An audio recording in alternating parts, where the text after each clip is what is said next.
नमस्ते, मैं हूं किरण पटेल। आप सभी का स्वागत करती हूं अपने YouTube चैनल पर। आज मैं एक भोले जी का कजरी गीत लेके आई हूं। कैसे लगेगा आप लोग कमेंट बताना। पसंद आए तो चैनल को सब्सक्राइब करना।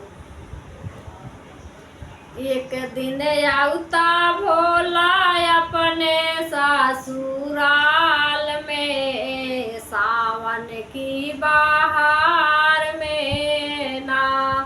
एक दिन आउता भोला अपने ससुराल में, सावन की बहार में ना। भंगिया सखियन से पिसवई अपने हाथ से पिलवई। भंगिया सखियन से पिसवई अपने हाथ से पिलवई। झूला डाल देवई बेलावा की डाल पर, सावन की बहार में ना।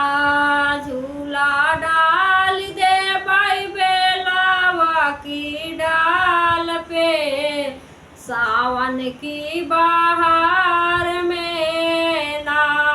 एक दिन आउता भोला अपने ससुराल में, सावन की बहार में ना। एक दिन आउता भोला अपने ससुराल में, सावन की बहार में ना। चंदन अम्मा से पिसवई अपने हाथ से लगवई। चंदन अम्मा से पिसवई अपने हाथ से लगवई। झूला डाल देवई बेलावा के डाल पर, सावन की बहार में ना। झूला डाल देवई बेलावा के डाल पे, सावन की बहार में ना। एक दिन आउता भोला अपने ससुराल में, सावन की बहार में ना। एक दिन आउता भोला अपने ससुराल में, सावन की बहार में ना। गाजा भाभी से चढ़वई अपने हाथ से पिलवई। गाजा भाभी से चढ़वई अपने हाथ से पिलवई। झूला डाल देवई बेलावा के डाल पे, सावन की बहार में ना। झूला डाल देवई बेलावा के डाल पे, सावन की बहार में ना। एक दिन आउता भोला अपने ससुराल में, सावन की बहार में ना।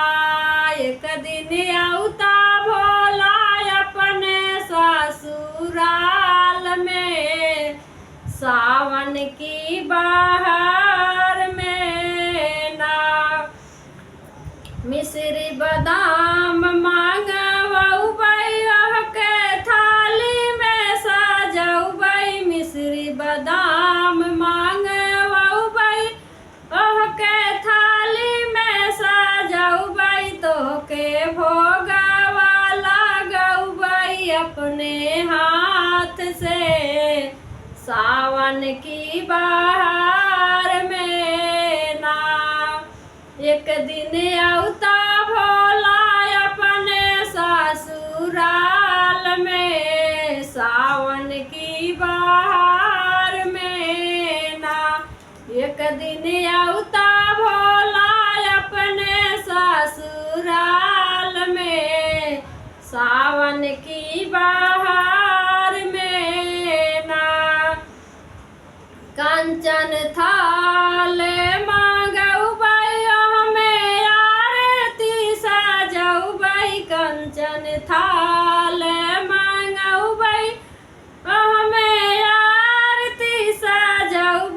तोहरी आरती उतरबई अपने हाथ से सावन की बहार में ना।